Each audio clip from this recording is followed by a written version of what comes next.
How many of us are familiar with the Bechdel test?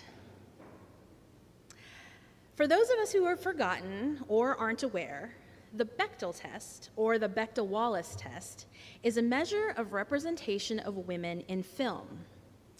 Alison Bechdel and Liz Wallace came up with this method, and it's a very simple test with 3 rules. The film must have 2 women in it, 2 women must speak to each other, and the conversation must be about something other than a man. The bar is set pretty low. But you'd be surprised how many movies fail this test. For example, The Avengers, Breakfast at Tiffany's, The Lion King, Avatar, Oppenheimer, and the one that hurts my heart, Star Wars. Hundreds of incredibly popular, award-winning movies cannot fulfill these 3 simple criteria: 2 women who speak to each other about something other than a man. Sadly, many books in the Bible would fail a Bechdel-Wallace test. Outside of Mary and Martha, it's not often that we see 2 women at the center of our sacred stories.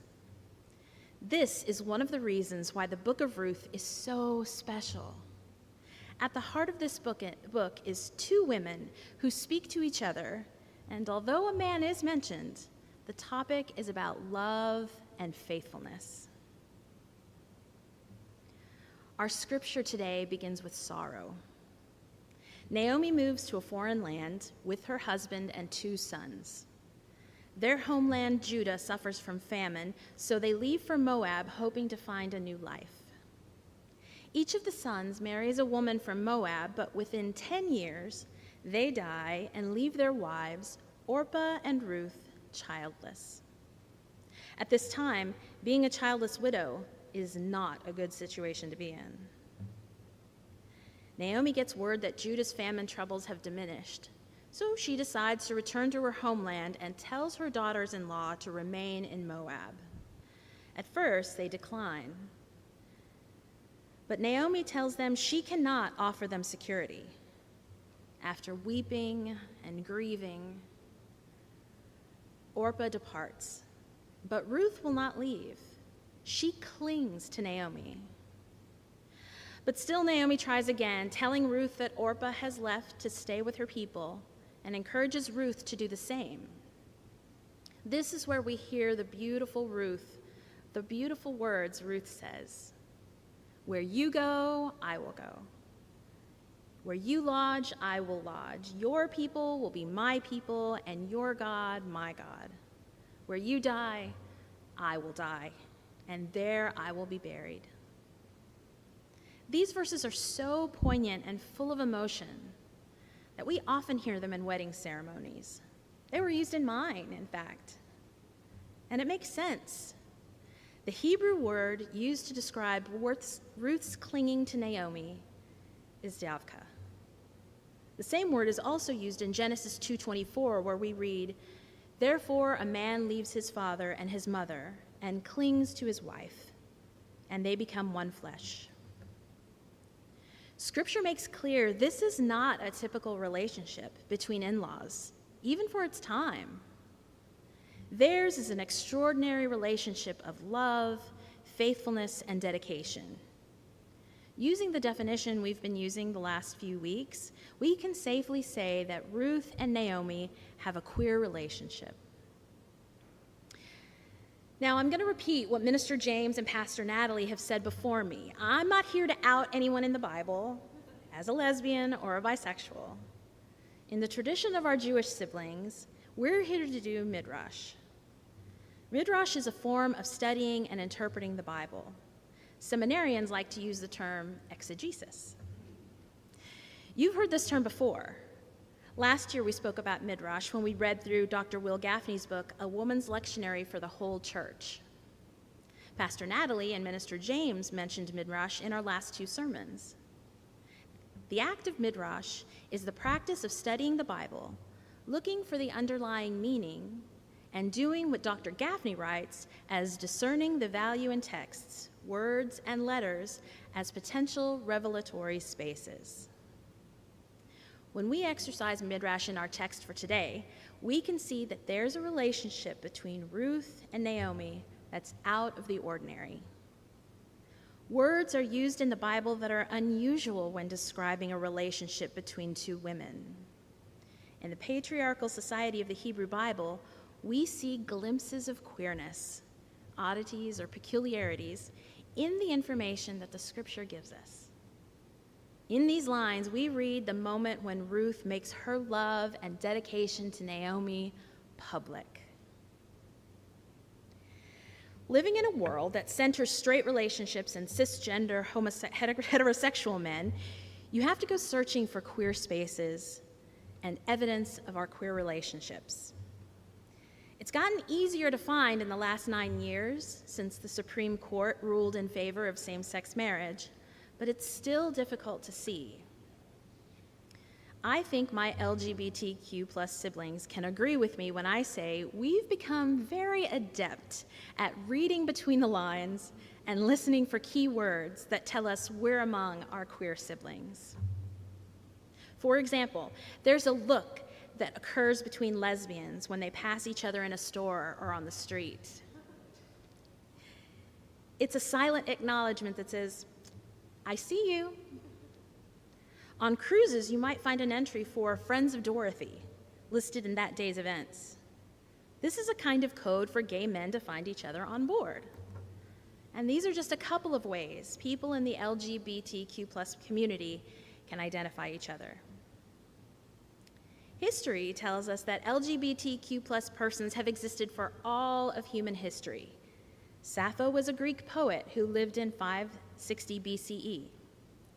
Two-spirit is an umbrella term used to describe indigenous persons who fulfill a traditional third gender social role in their communities and has existed for centuries. Marsha P. Johnson was an African-American transgender rights activist. Oscar Wilde was a famous playwright who wrote The Importance of Being Earnest.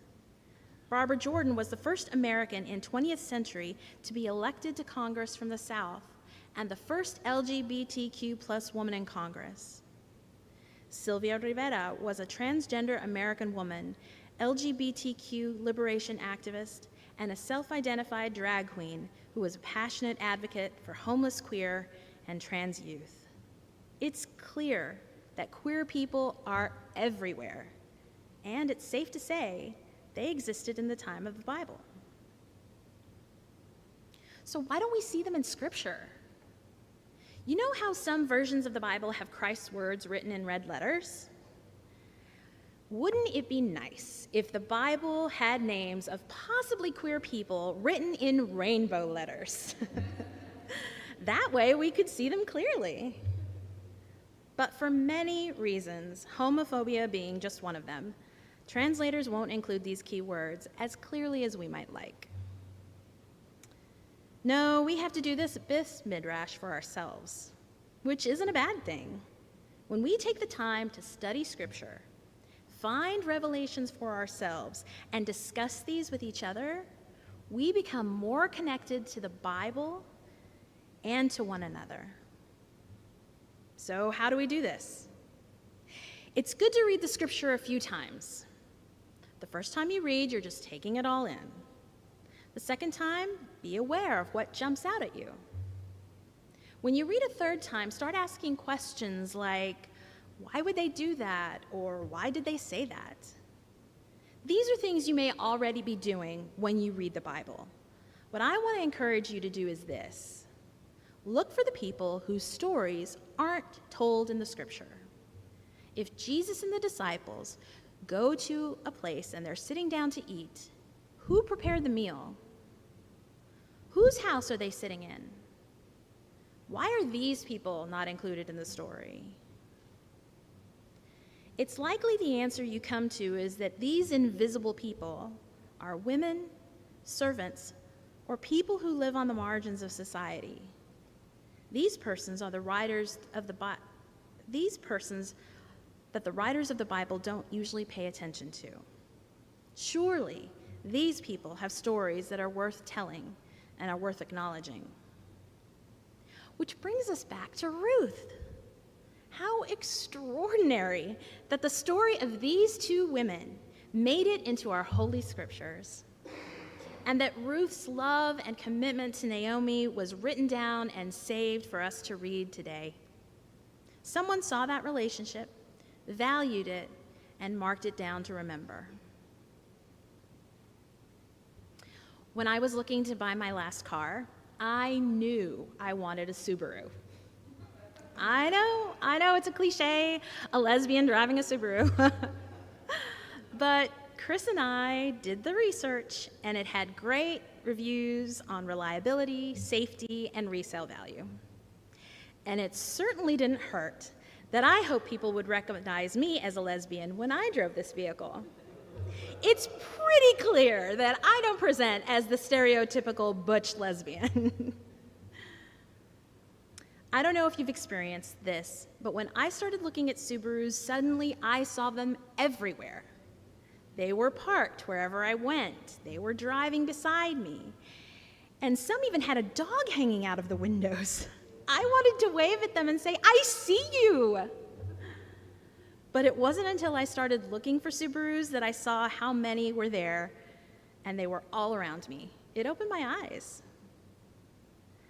Most of us, perhaps with the exception of the remarkable Gen Z and Generation Alpha, have lived our lives with a heteronormative mentality. That is, we live in a society that normalizes the straight world. Men and women are attracted to each other, they marry, and they have children. So we live our lives thinking this is the normal. I want to encourage you to take on an exercise for the rest of this Pride Month, for the rest of June. When you see someone, assume they are queer. When you see a man and a woman, perhaps say to yourself, "Oh, look, a brother and a sister with his children. I wonder where his partner is." Or perhaps you could think, "What a lovely trans woman." Or maybe, "Ah, yes, that's a bisexual couple together." Assume everyone you see or meet is in the LGBTQ+ community until you learn otherwise.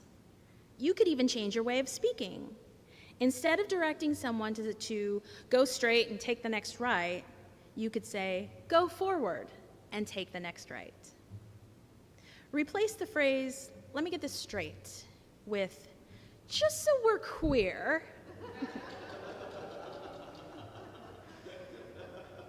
I'll take a moment to caution you, though. When someone tells you who they are, believe them. If they're telling you they're straight, they're bi, or their pronouns, believe them, respect them, and then refer to them the way they're asking you to refer to them. The goal of this exercise is to help change your way of thinking. If we start looking for LGBTQ+ people, we'll start seeing them more often. We'll start seeing them in our lives, in the world, and in the Bible, too. Think queerly. Look for all the colors of the rainbow in the world. The more intentionally we look, the more we'll see. And when it comes to seeing other LGBTQ+ people, we can listen to our queer siblings when they say they recognize themselves in the Bible. They can see the clues better than non-queer persons can. It's a gift that's available, if only we're open to receiving it. The queer love and faithfulness of Ruth and Naomi is beautiful to see in our sacred stories. In it, we're blessed with a clear, undeniable testament to women and the strength of their love. But we don't have to settle for the obvious stories. We can find the gems of queerness in the scriptures and in our lives if only we look for them. The more we find, the more we'll see. I'll warn you, though, finding the queer can change you. You might hear yourself replacing your amens with, "Yes!" Thanks be to God.